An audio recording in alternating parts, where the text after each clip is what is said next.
The opinions expressed in the following are solely those of the speaker and is not suitable for medical advice, diagnosis, or care.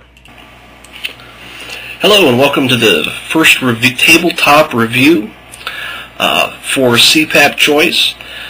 We picked a doozy today to review for you right off the bat. Today we're going to be looking at the Fisher Paykle FlexFit 407, a good mask. This is one of my personal favorites. It right now isn't the one that I'm using, but it held the #1 slot for quite a while. There were a couple of drawbacks to it, and we'll get to those and we'll show you those. But this has been a quality mask for me. And I say for me because as you're going to learn with the reviews at CPAP Choice, on the tabletops, I cannot choose a mask that will work 100% for you, because my nose, my face is different, everyone's face is different, so you got to find the one that works best for you.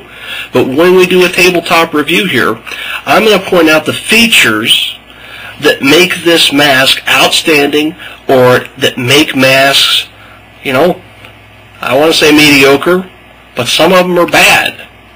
And I'm going to show you and give you my tabletop and my experience with this mask. And I'm not going to review anything that I haven't had experience with. But this right here is a premier mask. And it's a good one to start with. And the reason is that the Fisher Paykle line, I don't know if you can see their, pointing to their logo there. The Fisher Paykle line is very similar when it comes to nasal masks. Here we have the Acclaim 2, and I haven't seen an Acclaim 1, but the Acclaim 2 is on the market now. The Zest is very, very, very popular, and the Zest comes very close to this mask. We have the FlexFit 406, and the 406 is basically a petite version of the mask that you're seeing right here. And then you have the FlexFit 405, which is a bit wider in this area. Okay, and it has a different diffuser, though the diffuser is still on the elbow here. So by covering this mask and by knowing those subtle differences, you can get a pretty good idea about the rest of the Fisher Paykle line when it comes to these masks. The most popular, of course, being the Zest. And there's a couple reasons why the Zest isn't for me personally, and we'll get to that. I'll show you why the Zest isn't for me. Now, at first look, with the full mask assembled, there's two things that stuck out to me when I thought about the Fisher Paykle line. And the first one is this glider bar. And my first thought about it is wow. There's no clip like the Respironics and ResMed, no clips on either side of this. And I thought, wow, this is just attached with a flimsy little, watch this, and look at that. So I thought, wow, this is flimsy here. And I thought, it isn't going to make it. If you can see the clips, I thought, oof, what just little clips there. But don't let this fool you. This is one of the primo and primary reasons things that makes this mask comfortable. This is the reason it's a standout. And as well as all of the other Fisher Paykle nasal masks have this glider bar feature, and once I finally got it on and got it working, I could see the difference that this made. So it's definitely more than a gimmick.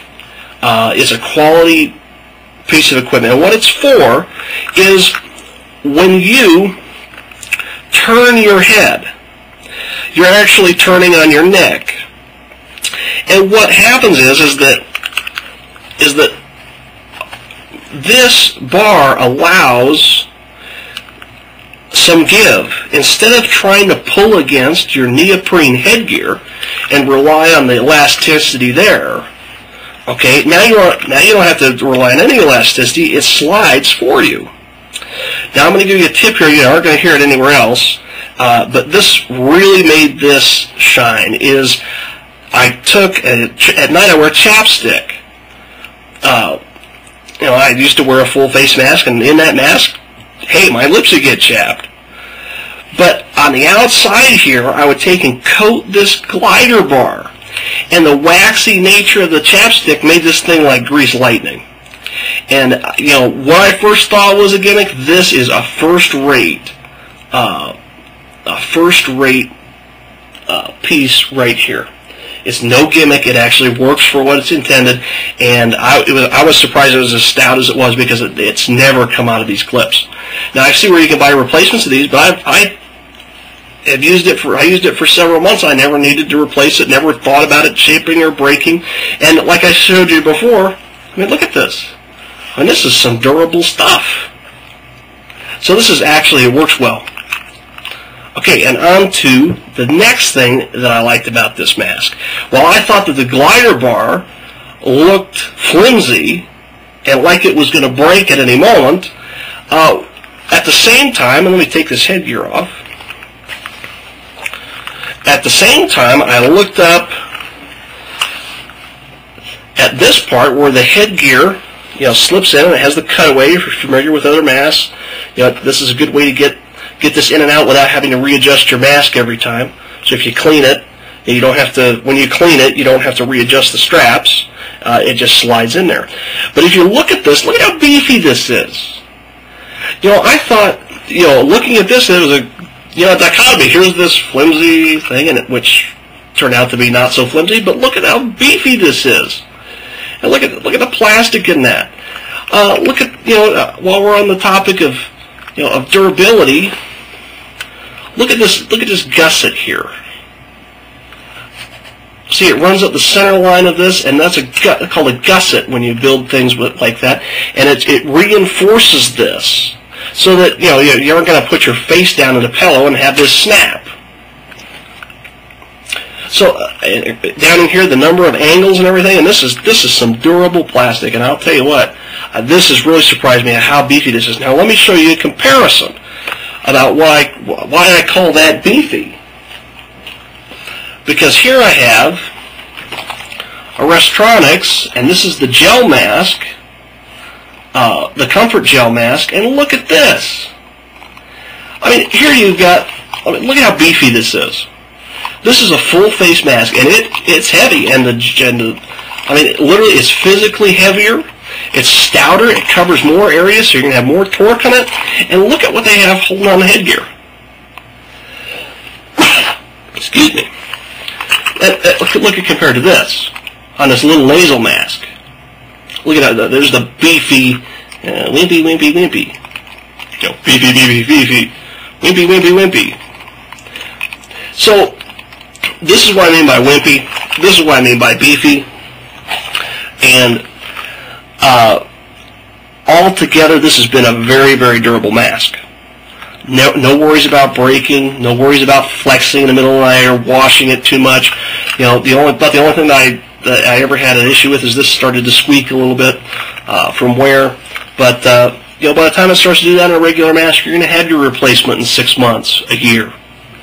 Whatever your insurance pays for. If you're buying it on your own, these are relatively inexpensive compared to the rest of the market. I think I just looked at this on one of the retailers for mid-60s, $65, $60, $50. And if you shop around a bit, you can get a deal.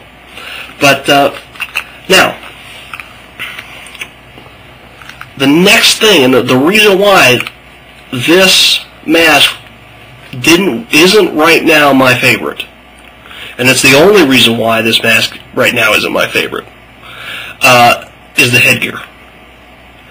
And the headgear, I'm really surprised because the Restronics and ResMed headgear is a lot better, and I'm going to show you why here. I'm going to compare the Fisher Paykle headgear with the ResMed and Restronics. Let me just find my pieces here. There it is. Okay. So this is a ResMed medium headgear.